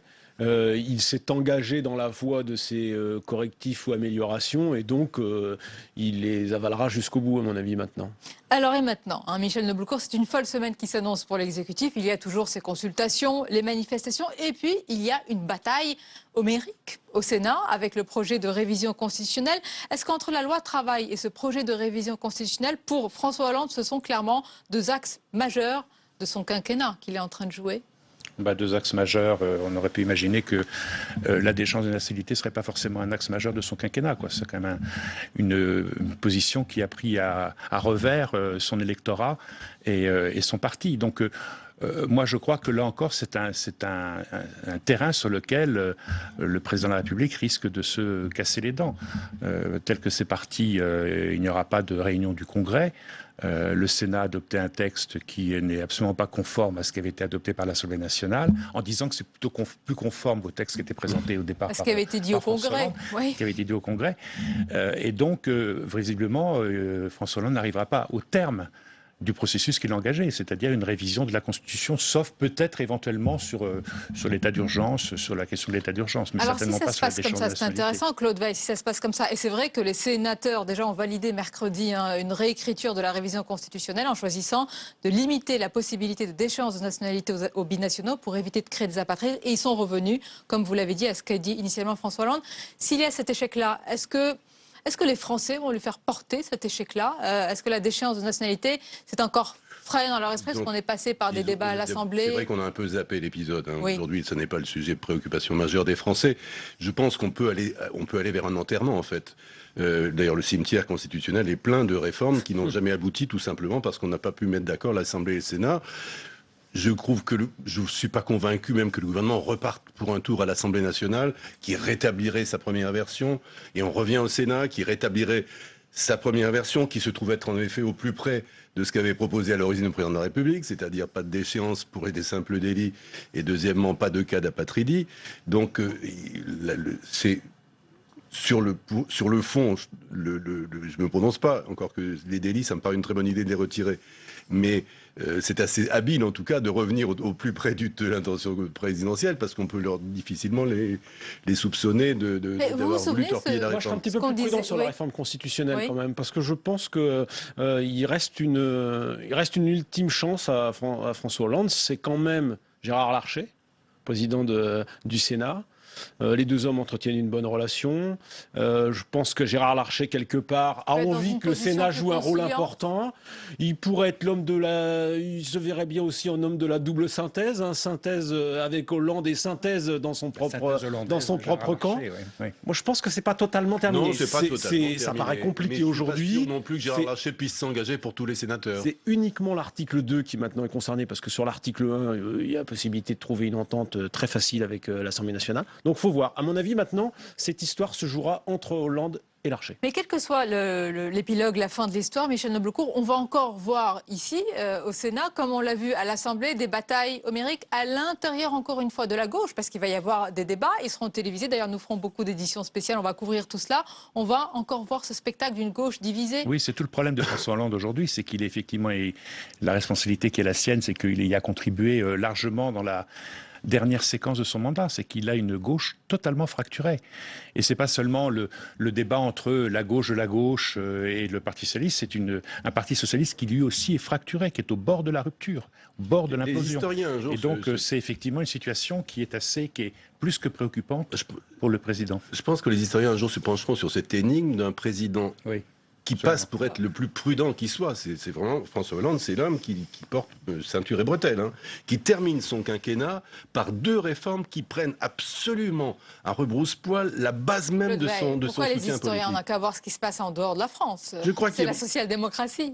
Non, la social-démocratie est faite pour trahir. C'est ce qu'on disait chez les trotskistes quand vous étiez plus jeune. Mais il y a un timing dans un quinquennat. En général, on commence par remercier ses électeurs. Ensuite, on lance les réformes compliquées qui demandent du temps à mettre en œuvre, et puis à la fin on câline sa base politique. À un an de l'élection présidentielle ou un tout petit peu plus, cabrer comme ça sa base politique et fracturer, c'est une réalité qui est aujourd'hui de gauche. Il ne les a pas inventées, elles existaient, mais sauf que il s'est comporté de manière telle que l'explosion des gauches s'est faite presque en direct et d'une façon théâtrale. Oui, mais finalement, Claude Veil, comme moi, vous avez suivi beaucoup l'évolution de la gauche depuis 2002 et ce fameux deuxième, entre-deux tours de la présidentielle de 2002. On voit bien que François Hollande, au fond, entre 2012, finalement, jusqu'à ce milieu d'année 2015, comme si finalement il y avait eu très peu de travail, un vrai travail de réflexion sur ce que veut le PS, ce que doit faire le PS quand il est au pouvoir. Finalement, c'est peut-être 18 derniers mois de quinquennat où voilà, les choses sont tranchées. Petit à petit, François Hollande décide de trancher finalement les choses dans ce débat entre les deux gauches qui n'en finit pas, qui n'a jamais vraiment été mis sur la table. Celui qui veut trancher, il l'a dit de manière tranchée d'ailleurs, c'est Manuel Valls, les deux gauches irréconciliables. Avec sa méthode à lui, qui est évidemment pas celle de François Hollande, n'en reste pas moins que c'est quand même Hollande qui est quand même l'instigateur de cette loi El Khomri. C'est quand même lui qui a fait le choix de la déchéance de nationalité. Alors après, on peut dire Valls est brutal, mais c'est quand même Hollande qui a fait les choix au départ. Oui, mais enfin, le paradoxe, c'est que toute sa stratégie telle qu'elle se déroulait était de ressouder son électorat et d'empêcher une cristallisation sur sa gauche parce qu'il joue sa qualification pour le second tour. Si, encore une fois, s'il a l'intention d'être candidat. Mais encore une fois, c'est ça qui est curieux. Tout le monde sait bien qu'il ne récupère pas une partie importante de la gauche, et même de toute la totalité pas seulement de la gauche de la gauche, il est dans une situation très compliquée au premier tour. C'est ça qui est incompréhensible. C'est ça qui est absolument... Je pense que alors si vous ne comprenez pas... Non, je pense que ce sont les historiens qui éclairciront ce mystère. C'est un peu illisible, quoi. C'est un peu illisible. Et Michel Noblecourt, il y a aussi tous ceux qui nous regardent de l'extérieur, parce que si on a une loi travail qui va être édulcorée, une révision constitutionnelle qui n'irait pas jusqu'au Congrès, est-ce que ce serait peut-être pas une France congelée, mais une fin de quinquennat congelée, et puis une impression, on le dit très souvent, et puis je vais en parler dans quelques instants, j'en profite pour montrer son livre, Nicolas Bavrez, Danser sur un volcan, qui dit que c'est un pays irréformable. Oui, c'est un pays qui est difficilement réformable. Cette image que nous avons aujourd'hui en Europe. Difficilement réformable. Non, c'est pas nouveau. Oui. Je sais pas. Je sais pas. Je pense qu'en fait, on le sait, nos campagnes présidentielles sont folles. Et encore la dernière, il n'y avait pas eu tant de promesses que ça, mais il y en avait quand même eu des promesses très imprudentes.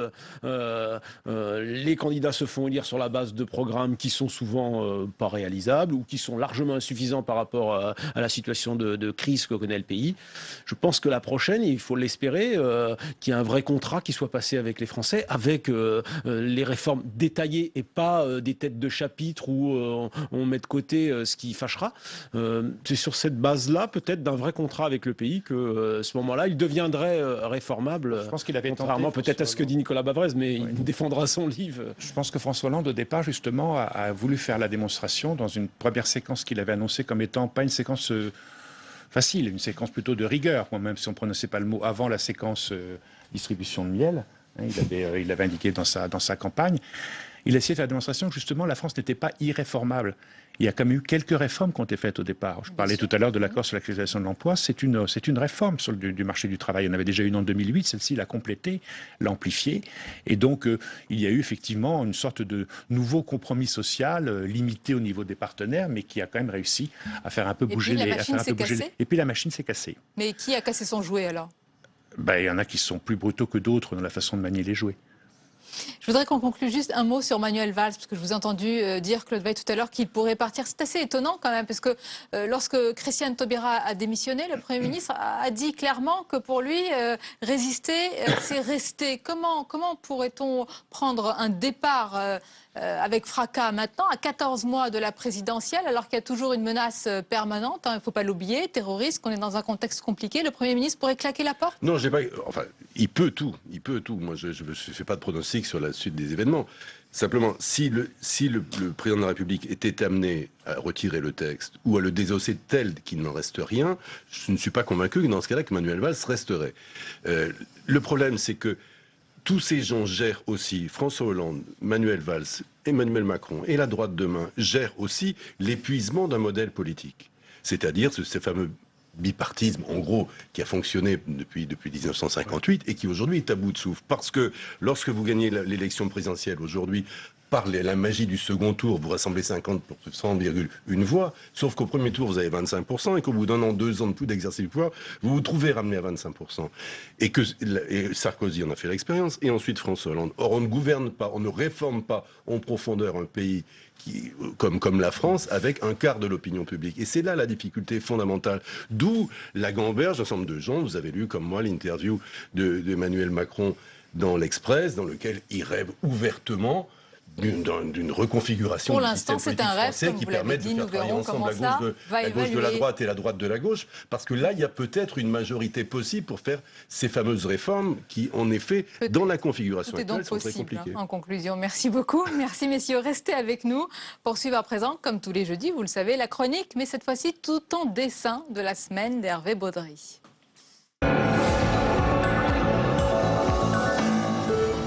Il croque l'actualité et il est inspiré, je l'espère, comme tous les jeudis. Bonsoir Hervé Baudry. Bonsoir Sonia, bonsoir à toutes et à tous. Une grosse semaine aujourd'hui, ce soir, pardon. Elle devait se faire discrètement, mais paf, c'est raté.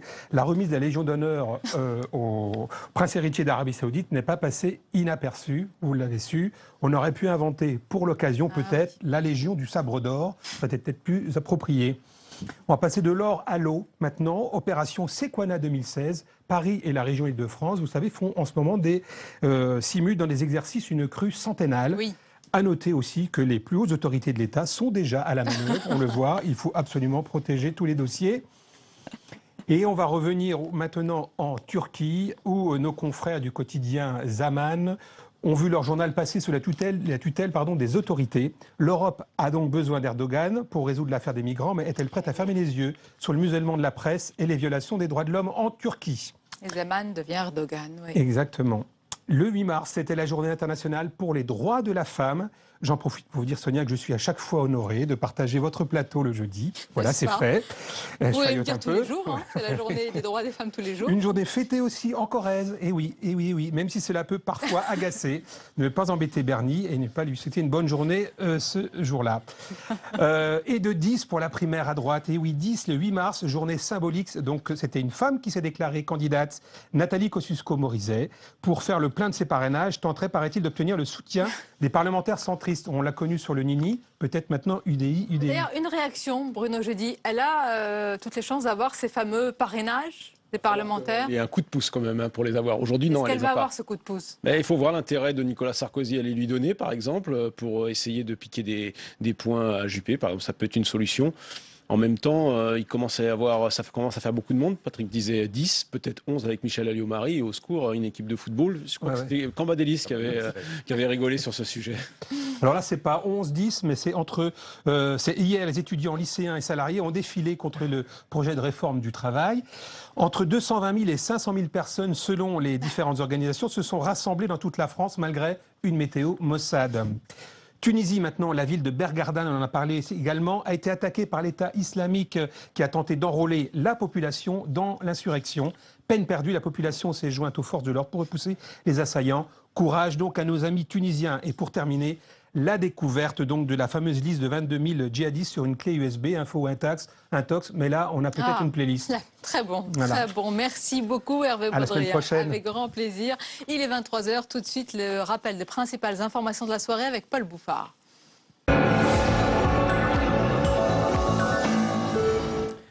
Des améliorations, des précisions, mais pas de retrait. François Hollande a pris la main sur la réforme El Khomri lors d'une visite dans une PME de Seine-et-Marne. Le chef de l'État fait de la pédagogie et livre sa vision du contrat de travail. On l'écoute. Le CDI, le contrat à durée indéterminée, ce doit être la voie normale, la voie générale pour rentrer dans l'entreprise. Or, tel n'est pas le cas aujourd'hui. J'ai constaté encore qu'il y avait des jeunes et même des moins jeunes qui attendaient 30-35 ans pour rentrer dans une entreprise avec un contrat à durée indéterminée. Donc notre volonté, c'est bien sûr de créer de l'emploi, c'est de favoriser des embauches, c'est de former davantage de demandeurs d'emploi pour être en capacité d'entrer sur le marché du travail, mais surtout de pouvoir disposer d'un contrat à durée indéterminée. Des améliorations souhaitées par le président, mais quelles sont réellement les marges de manœuvre du gouvernement? Les propositions commencent à émerger. Demain, Manuel Valls rencontrera les organisations étudiantes à Matignon. Sophie Normand-Couturier. C'est une demande réitérée par tous les syndicats à chaque négociation sur l'assurance chômage, la taxation des CDD. Le secrétaire général de la CGT, Philippe Martinez, l'a réclamé encore fin janvier. La piste est bien sur la table des négociations, confirme la ministre du Travail. C'est sur la table et ça relève des partenaires sociaux, puisque c'est eux qui négocient. La proposition existe, elle est portée par certains partenaires sociaux dans le cadre des négociations autour de l'assurance chômage. Et je dis, c'est en corrélation avec ce projet de loi qui vise à réduire la précarité et encourager le CDI. Et les débats s'annoncent houleux. La CGPME s'y oppose fortement. Le syndicat des patrons des PME dénonce une augmentation du coût du travail qui pénaliserait la création d'emplois. Autre concession que s'apprêterait à faire le gouvernement, l'abandon de l'allongement du temps de travail des apprentis. L'avant-projet de loi travail prévoyait de passer de 35 à 40 heures par semaine. Myriam El Khomri, qui se dit inscrite dans une démarche de dialogue et d'écoute, serait prête à l'abandonner également. 22 000 fichiers, 22 000 noms de djihadistes de Daesh. La chaîne anglaise Sky News affirme avoir mis la main sur ces documents. Le listing contient des noms, des adresses ou encore des numéros de téléphone.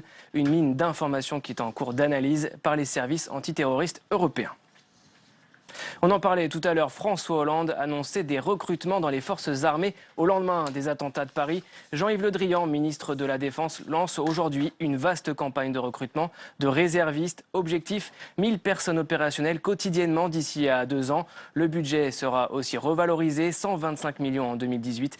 Écoutez la réaction de Christian Cambon, sénateur Les Républicains et membre de la Commission de la Défense et des Forces armées. Le but n'est pas d'attirer les gens à rejoindre la réserve citoyenne, il faut aussi leur donner des équipements, des moyens d'action. Donc je pense que c'est un budget qui devient significatif dans une contrainte budgétaire que nous connaissons tous. Affaire Vincent Lambert maintenant. La justice a désigné Rachel Lambert, tutrice de son mari. Une décision aussitôt contestée par les parents. Ils ont fait appel de cette décision. Jordan Klein. C'est une affaire qui dure depuis maintenant 8 ans. En 2008, Vincent Lambert, accidenté de la route, devient tétraplégique. Deux parties s'opposent sur son avenir. D'un côté, ses parents qui souhaitent le maintenir en vie, et de l'autre, sa femme et son neveu qui demandent l'arrêt des traitements. En juin 2015, après plusieurs recours de ses parents pour ne pas arrêter les soins, c'est finalement le Conseil d'État et la Cour européenne des droits de l'homme qui tranchent. Ils valident la décision d'interrompre les traitements. La Cour européenne des droits de l'homme en bonne santé vient de donner un signal très fort, très clair, dramatique et funeste. Aujourd'hui, on ne protège plus ceux qui doivent être protégés. Mais contre toute attente, l'hôpital refuse de poursuivre la procédure au motif de menaces et de pressions extérieures. Je pensais qu'avec la Cour européenne qui entérinait une telle décision, Vincent pouvait être enfin respecté. A l'inverse, ce coup de théâtre réjouit les parents de Vincent Lambert qui voient une lueur d'espoir. On attend maintenant la décision du procureur, mais le souhait le meilleur serait que Vincent soit transféré. L'hôpital de Reims demande alors la mise sous tutelle de Vincent Lambert. La justice confie cette responsabilité à sa femme pour une durée de 10 ans. Une décision qui ne change rien pour l'arrêt des traitements, toujours suspendu à la volonté du corps médical. Du bio et du local dans les restaurants collectifs. Hier, le Sénat a examiné le texte sur l'ancrage territorial de l'alimentation. En banlieue parisienne, 16 villes ont relevé le défi. Elles militent pour fournir les cantines scolaires et les maisons de retraite avec ces produits locaux et bio. Géraldine Bavoilo. Du riz de Camargue, des lentilles de Seine-et-Marne, des conserves de légumes, tous ces produits sont biologiques. Chaque jour, 40 000 assiettes sont préparées par le Ciresco à Bobigny. Ce syndicat intercommunal pour la restauration collective est un exemple. C'est la plus grande plateforme de distribution de repas en France et pourtant, pas d'excuses pour faire l'impasse sur le bio. Aujourd'hui, on arrive à 16 villes qui ont fait le choix de mutualiser leurs moyens de production pour fournir des repas aux enfants, et pas seulement les moyens de production, mais aussi leurs réflexions pour savoir ce qu'on met dans l'assiette. L'économie faite sur les portions de nourriture est réinvestie dans les produits de meilleure qualité, donc il n'y a pas de surcoût. Dans une période où il y a des contraintes financières dans les collectivités locales, il y a des choix opérés. Tout le monde s'accorde à penser que 25% du repas n'est pas consommé. Du repas consommable n'est pas consommé, donc gaspillé. Et bien là, il y a une marge d'action. Là, il faut réduire et on travaille avec les villes. L'approvisionnement est la clé. Une fois que le produit est trouvé, un partenariat entre l'agriculteur et la plateforme est signé. Le syndicat intercommunal ne plaide pas en faveur d'un quota. 20% d'alimentation bio ne doit pas être un objectif, car il faut aller au-delà. Et comme chaque soir, c'est l'heure de la revue de presse.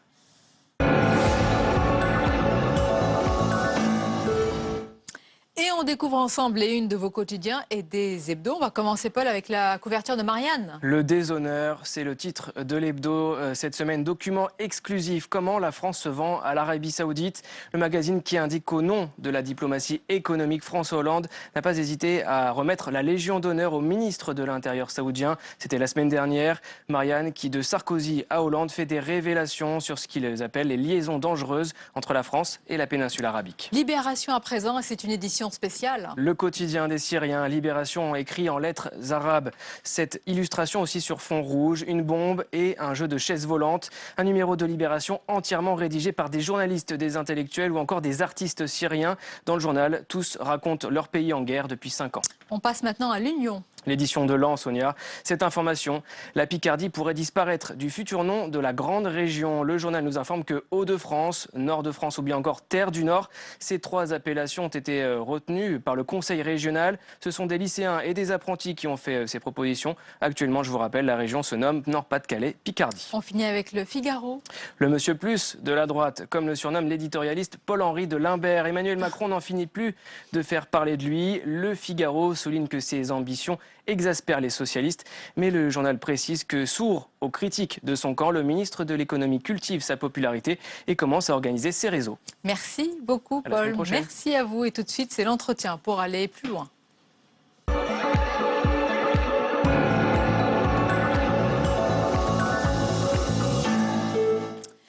Mon invité ce soir est essayiste, historien, économiste, avocat. Il a publié plus d'une vingtaine d'essais et son dernier livre en date s'intitule « Danser sur un volcan, espoir et risque du XXIe siècle », publié chez Albin Michel.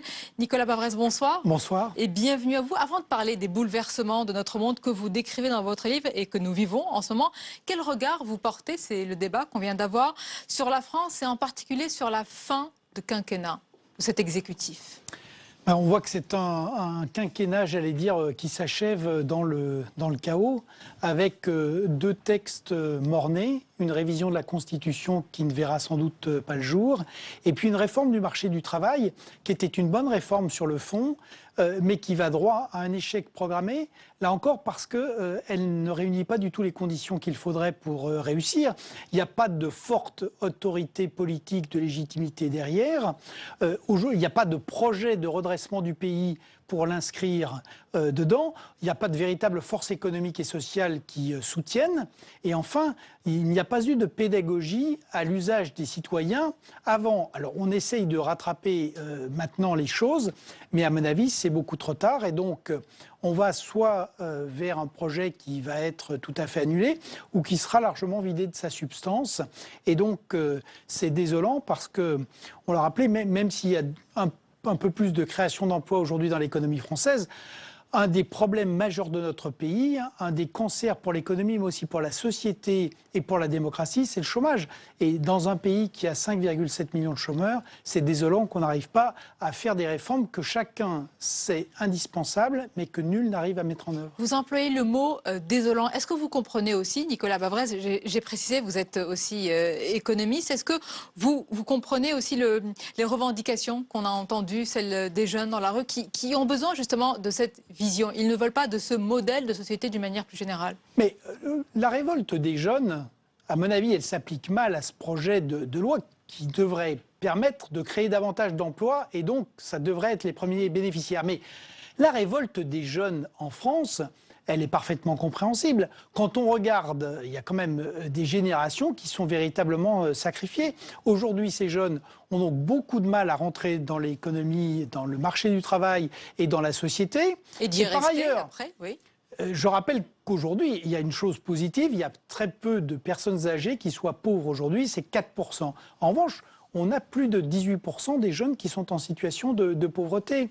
Et sur les enfants, on en a maintenant 1 sur 5 qui est en situation de pauvreté. Donc, la jeunesse dans notre pays, elle est la première victime de cette espèce de grande glaciation de l'économie et de la société française. Donc, le fait que la jeunesse proteste, ça, d'une certaine manière, elle a été étonnamment calme jusqu'à présent. Je ne suis pas sûr qu'elle soit sur le... Vous dites étonnamment calme, c'est-à-dire quoi? Que vous prévoyez, vous ne l'espérez évidemment pas, mais vous prévoyez des épisodes de plus en plus violents s'il n'y a pas de changement, s'il n'y a pas de réforme? Notre pays se trouve maintenant dans une situation dangereuse. Quand on regarde les agriculteurs, là, le désespoir est vraiment là. L'industrie française, elle est au niveau de 1994. On l'a dit, il y a 5,7 millions de chômeurs. On a vu les mouvements des taxis, par exemple. Donc, il y a aujourd'hui beaucoup de frustration et de désespoir dans cette société parce que les gens, maintenant, les Français ont tout à fait conscience des difficultés, voient qu'ailleurs, souvent, les choses commencent à s'améliorer, y compris en Espagne ou en Italie, et que, malheureusement, dans notre pays, tout est bloqué. Donc, on peut arriver à cette situation. C'était le général de Gaulle qui disait que la France ne fait des réformes qu'à l'occasion des révolutions. C'est vrai que si nous continuons à ne pas arriver à faire les réformes, nous finirons par des épisodes de violence. J'entends le mot réforme, mais qu'est-ce que vous, Nicolas Bavrez, vous mettez derrière ce mot réforme? Parfois, on a l'impression que c'est une incantation aux réformes. Réformons, réformons, réformons. Mais que mettons derrière ce mot?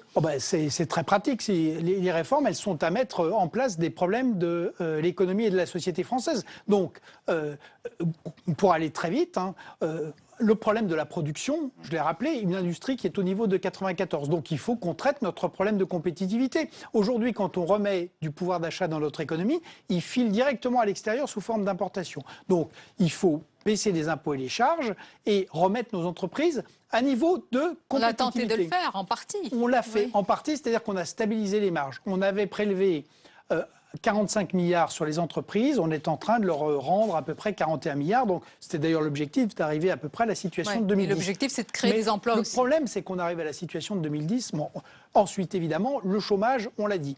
Donc sur le chômage, les choses sont quand même assez connues. Plus de flexibilité, plus de sécurité aussi, plus de formation. Enfin, une réforme de l'assurance chômage. Les dépenses publiques, on voit très bien qu'aujourd'hui, le niveau des dépenses publiques étouffe le reste de la société. Donc il faut les diminuer, mais de manière intelligente, en essayant de cibler d'abord les dépenses improductives et en préservant l'investissement et ce qui peut permettre de moderniser notre pays. Et puis enfin, il y a l'éducation. Nous avons 181 000 jeunes qui sortent chaque année du système scolaire sans savoir ni lire, ni écrire, ni compter, pour un investissement de 6,1% du PIB, qui est un des plus élevés du monde développé. Maintenant, dans les classements de l'OCDE, on est 25e sur 32. Donc ça ne peut pas continuer comme ça. C'est très intéressant. Votre raisonnement, c'est évidemment partir des mots, à MAUX, des problèmes de notre société, pour trouver les réformes. Et ça me rappelle une phrase de Clémenceau, vous allez m'aider à la retrouver. Il disait, il faut savoir ce que l'on veut, à partir de là... En politique, il faut avoir le courage de savoir ce que l'on veut. Une fois qu'on sait ce qu'on veut, il faut avoir le courage de le dire. Et quand on l'a dit, il faut avoir le courage de le faire. Alors qui fait tout cela? Est-ce qu'on a sauté des étapes aujourd'hui? Je crois que c'est la grande, finalement, la grande tristesse de ce quinquennat, mais qui ne touche pas seulement le président élu. C'est-à-dire que l'élection présidentielle dans la Ve République, c'est normalement le moment où les Français décident de leur destin et de celui de la nation.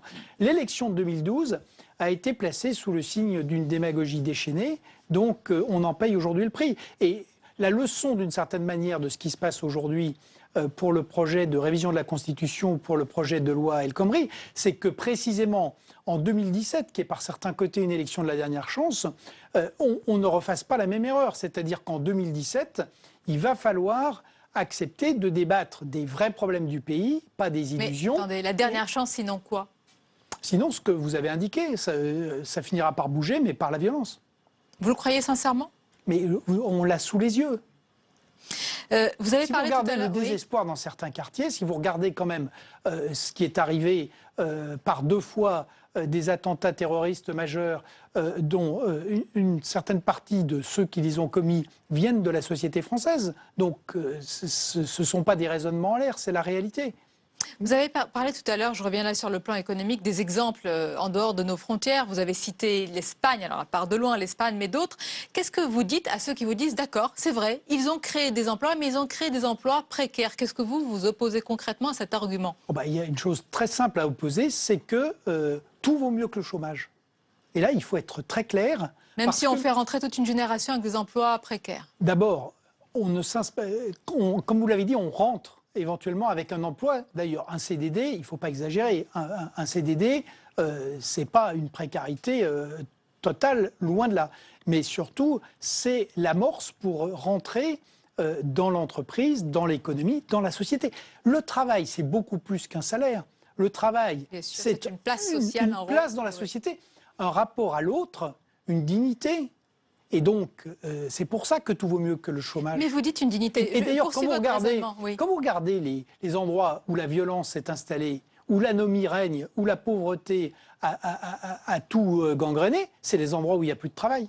Mais prenons l'exemple des États-Unis. Voilà un pays qui a plutôt réussi sa sortie de crise. Ça va plutôt bien, mais si on regarde le nombre de travailleurs en très grande fragilité, là je ne parle même pas des travailleurs précaires, il a explosé, et c'est peut-être pour cela que M. Donald Trump, par exemple, le candidat, surfe sur cela. C'est une des raisons. Donc, il peut y avoir cette conséquence. Il y a de paradis nulle part, mais ce qui s'est passé aux États-Unis, comme vous l'avez dit, c'est que quand on regarde la macroéconomie, les États-Unis ont formidablement réussi.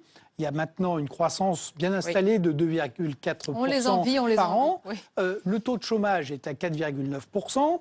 Ils ont créé 2,7 millions d'emplois l'an dernier. Le déficit est retombé à 2,4% en venant de 10%. Donc ça peut paraître superbe. Maintenant, il y a des problèmes très sérieux.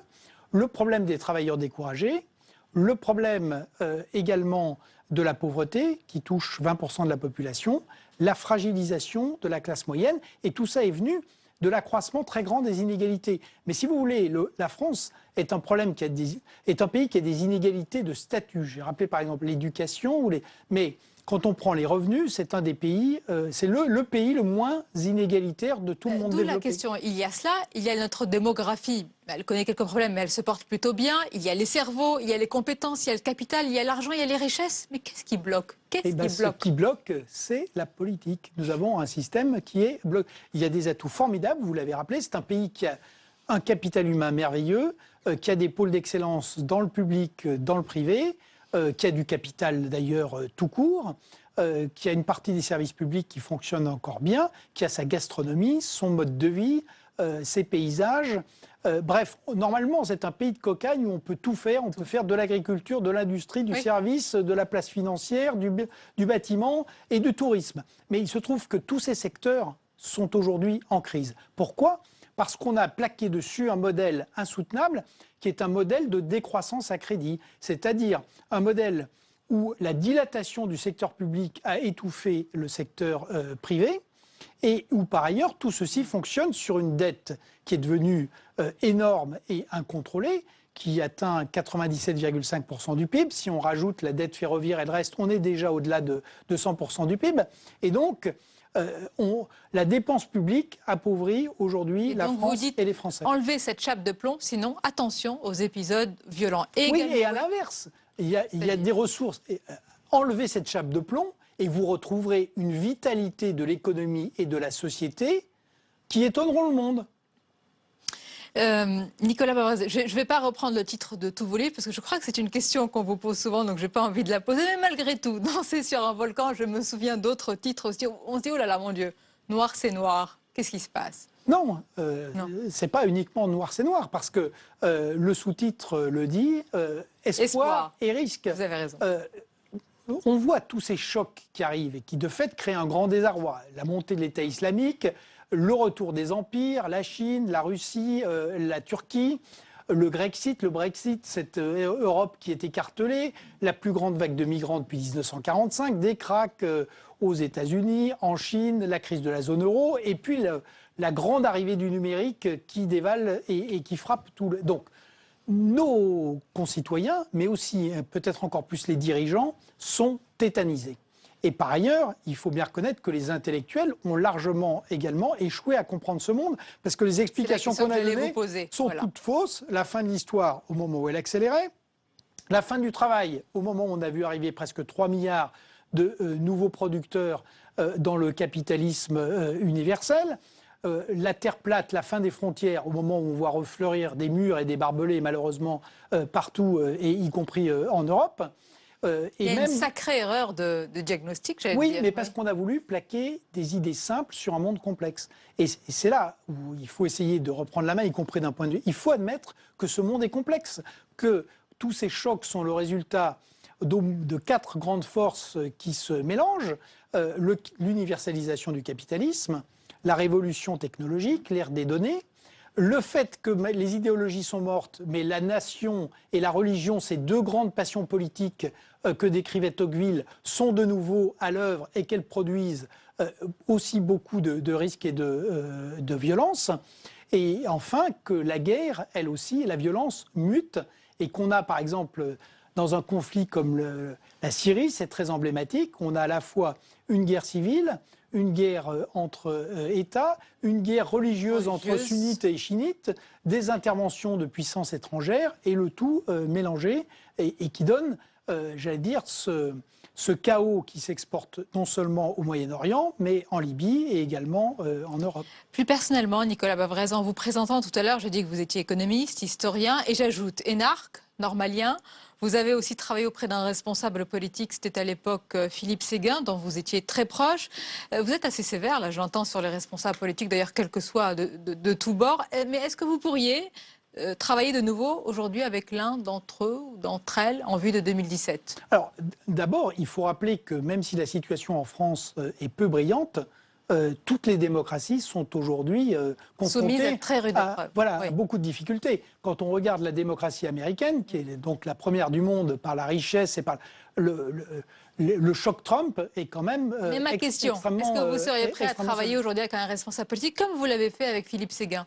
Non, mais moi, si vous voulez, ce que je me suis fixé, c'est l'idée de se dire qu'aujourd'hui, la clé en France, c'est le citoyen. Et donc ma priorité, mais ça n'exclut pas que je puisse faire autre chose, ma priorité, c'est la pédagogie précisément à l'usage du citoyen pour montrer que nous sommes dans des difficultés, mais que le monde d'aujourd'hui est compréhensible et que si on se donne la peine de le comprendre, si on a la volonté de s'adapter, la France et les Français peuvent le faire et peuvent réussir magnifiquement dans le XXIe siècle. Vous croyez, et vous avez bien raison, d'abord, le citoyen est dans les Français, mais est-ce que votre non-réponse n'est pas une réponse? Si vous n'arrivez peut-être pas à citer quelqu'un, c'est qu'il n'y en a pas. Puisque finalement, quand vous évoquez ces chocs géopolitiques, politiques, économiques, ce qu'il faut, c'est une vision. Elle est où la vision aujourd'hui? Qui la porte? Qui l'incarne? Alors, il n'y a pas d'homme ou de femme providentiel. Vous parliez tout à l'heure de Clémenceau ou de De Gaulle, Mendès France. C'est vrai que... il y en a un par siècle. Non, vous voyez, on en a eu au moins 3 dans le XXe siècle. Mais c'est vrai qu'aujourd'hui, on n'a pas l'impression qu'il y ait une personnalité aussi exceptionnelle à la disposition des Français.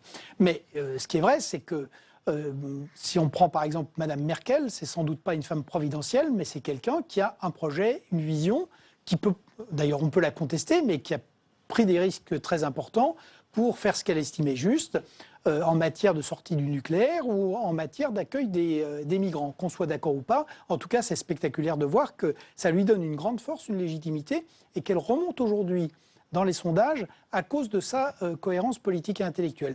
Donc je reviens à 2017. Ce qu'il faut souhaiter, c'est exactement ça.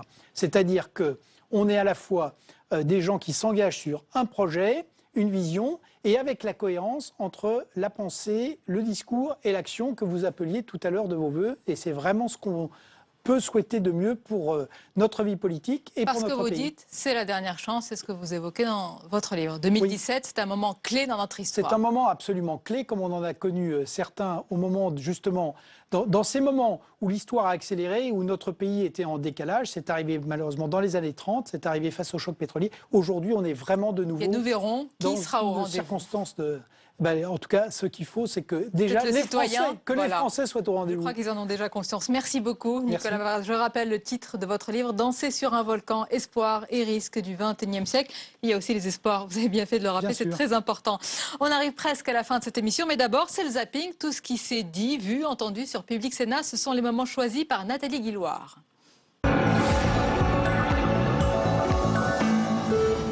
Vous avez peut-être vu les propositions, les contre-propositions de Nicolas Sarkozy hier.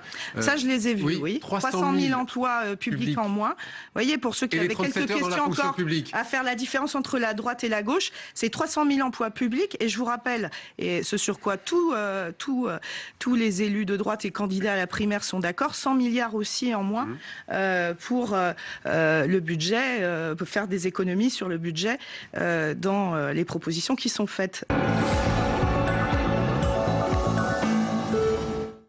Matteo Renzi a réussi ce que les Italiens croyaient impossible. Faire voter par les sénateurs eux-mêmes une révolution de leur vieille institution. Le Palazzo Madama, siège du Sénat à Rome, est depuis des années source d'instabilité permanente, bloquant les lois, refusant la confiance au gouvernement et contraignant parfois un Premier ministre à la démission. Je n'ai droit à plus rien. Je n'ai plus aucun droit, je ne touche plus rien de Pôle emploi. On m'a clairement dit il y a quelque temps que je rentrais pas dans le profil des entreprises parce que voilà, j'étais trop âgé, quoi. On sort jamais, on va au cinéma, on fait rien. Et en fin de compte, à la fin du mois, on s'en sort pas, quoi. Et c'est ça qu'on a du mal à comprendre. Mon sentiment, il est une énorme colère. La France compte aujourd'hui 2,5 millions de chômeurs de longue durée, soit 43% des demandeurs d'emploi, toutes catégories confondues. Un chiffre qui explose. Il y a une absurdité totale dans ce vote. C'est que on n'a pas rétabli le délit de racolage, donc l'offre de prostitution est libre, et en même temps, on ne pénalise pas le client. Donc la demande de prostitution est libre aussi. Ce qui fait qu'on aboutit à ce que souhaitaient les tenants de la prostitution et de la liberté de se prostituer, qui est une libéralisation totale de la prostitution. Ce qui est manifestement pas ce que souhaitaient les sénateurs, mais ce qu'ils ont tous voté, enfin en tout cas ceux qui ont voté le texte, sans état d'âme, sans même réfléchir à ce qu'ils votaient. Pose de passer à 39 heures le temps de travail dans les 3 fonctions publiques. Je reconnais que c'est évidemment un projet ambitieux, mais il est pour moi absolument fondamental pour deux raisons. D'abord parce que je veux supprimer la durée légale du travail et renvoyer à la négociation dans les entreprises. Pour que la négociation dans les entreprises se passe correctement, il faut mieux que la référence soit à 39 heures plutôt qu'à 35.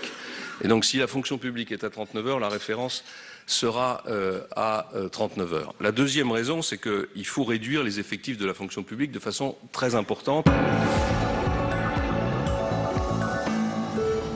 L'objectif de la loi, c'est pas de la cuisine bio, c'est un objectif de 20%. Seulement 20%. On a un vrai problème avec le bio en France et depuis longtemps, c'est un mot pour la pensée dominante qui ne va pas bien. Je pense que les quotas déresponsabilisent quelque part dans la mesure où il y a beaucoup de choses qui se font et j'aimerais bien qu'on revienne sur la réalité de nos terrains et non pas sur l'idée qu'on s'en fait au niveau national. Franck Girard se bat contre l'installation des boîtiers Linky prévus sur son territoire en 2019. Bonjour Michel, comment vas-tu? Ça discute beaucoup de Linky à Saint-Dizier. On parle que de ça. Moi je trouve qu'on nous impose trop de choses. Quid de ces données? Qu'est-ce qu'ils vont faire? Comment elles vont être exploitées?